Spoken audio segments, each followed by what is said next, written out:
ओम नमः शिवाय। भक्तों सावन मास की कृष्ण पक्ष की अमावस्या को हरियाली अमावस्या कहते हैं। इस अमावस्या पर प्रकृति में चारों ओर हरियाली छा जाती है।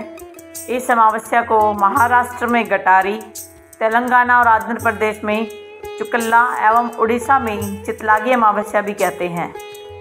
इस बार यह अमावस्या 17 जुलाई 2023 को पड़ने वाली है।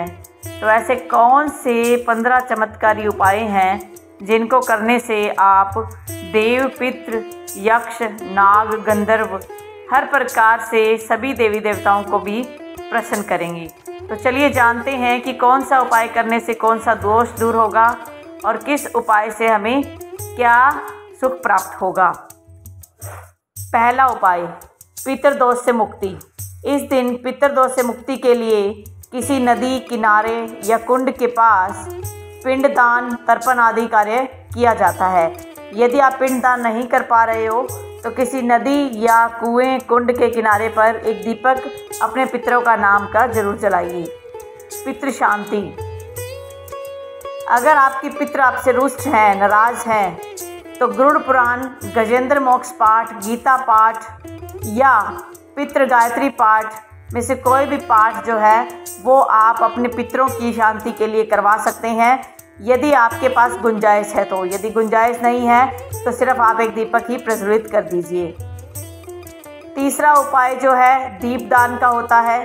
दीपदान के उपाय से आपके घर में यम की समस्या, यानी कि यम देव अगर रुष्ट हो रहे हैं, बार बार आपके परिवार में किसी की मृत्यु हो रही है, पितृदेव रुष्ट हो रहे हैं, माता लक्ष्मी रुष्ट हो रही है, तो उन सब को मनाने के लिए आटे का दीपक बनाइए और उसे जलाकर नदी में प्रवाहित कर दीजिए।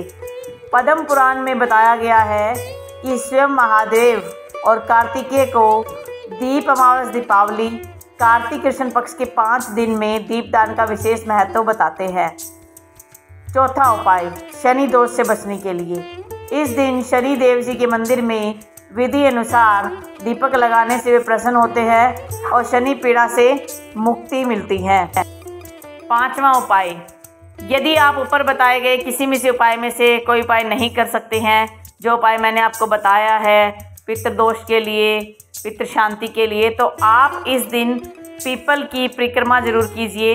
यदि पीपल की परिक्रमा भी आप करते हो और अपने पितरों के निमित्त करते हो तो भी आपको पितृदोष से मुक्ति मिलेगी। छठा उपाय, यदि कोई व्यक्ति किसी नदी या तालाब के पास रह रहा है और वहाँ पर उस नदी या तालाब में मछलियाँ हैं, तो वो आटे की छोटी छोटी गोलियाँ बनाएं और उसे उस नदी या तालाब में डाल दें। इससे आपके घर में लक्ष्मी का जो दोष है, लक्ष्मी माता नहीं आ रही है, स्थिर नहीं रह रही है, तो उस समस्या से निपटारा होगा और धन समृद्धि की प्राप्ति होगी। सातवां उपाय, चींटियों का आटा डालिए। चींटियों का आटा डालने के लिए आप सूखे आटे में चीनी मिलाकर चींटियों का आटा डालते हैं तो आपके सभी कष्ट दूर होते हैं। आठवां उपाय, यदि किसी व्यक्ति की आर्थिक स्थिति अच्छी है तो वो किसी गरीब व्यक्ति को या किसी ब्राह्मण को भोजन करवाए और उसे अपनी इच्छा अनुसार, अपने घर की गुंजाइश के अनुसार दक्षिणा दे और अपने पितरों को याद करे तो उसे पितृदोष से मुक्ति मिलती है।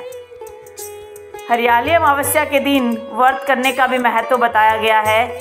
सभी तरह के रोग और शोक मिटाने के लिए विधि के अनुसार इस दिन व्रत रखा जाता है और पूजा की जाती है, जिससे देव, पितृ, यक्ष, नाग, गंधर्व आदि सभी प्रसन्न होते हैं।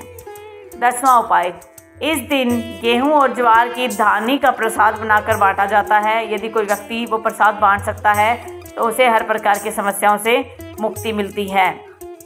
11वां उपाय, हरियाली अमावस्या की रात्रि में पूजा करते समय पूजा की थाली में स्वस्तिक या ओम बनाकर उस पर महालक्ष्मी यंत्र रखें और विधिवत उसकी पूजा अर्चना करें।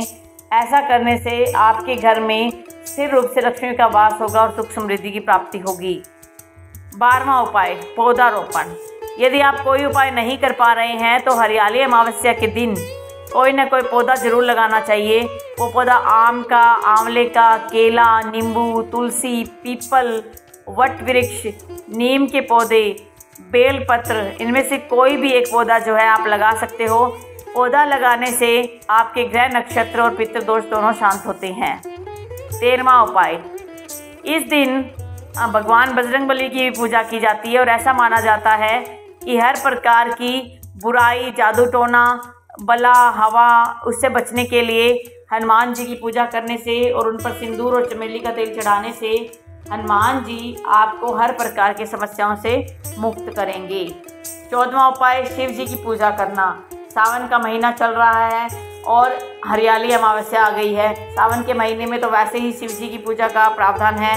शिव जी को इस दिन सफ़ेद आकड़े के फूल, बेलपत्र, भांग, धतूरा आदि चढ़ाइए। शिव की कृपा आप पर बनी रहेगी। लास्ट 15वां उपाय, जो सबसे उत्तम उपाय माना जाता है, इस दिन श्री कृष्ण और भगवान विष्णु के मंत्रों का जाप कीजिए, श्रीमद् भागवत गीता का पाठ कीजिए। इससे जीवन की सभी तरह की समस्याओं का अंत हो जाएगा। यदि आप इन बताए गए 15 उपाय में से 14 उपाय नहीं कर पा रहे हैं, घर से बाहर नहीं जा पा रहे हैं, और भी कोई समस्या है, तो आप घर बैठकर गीता का पाठ कर सकते हैं, मंत्र जाप कर सकते हैं और इससे आपके जीवन में आने वाली हर समस्याओं, हर दोष से मुक्ति मिलेगी।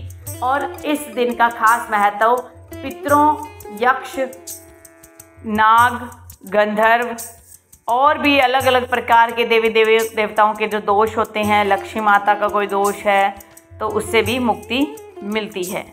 ओम नमः शिवाय भक्तों।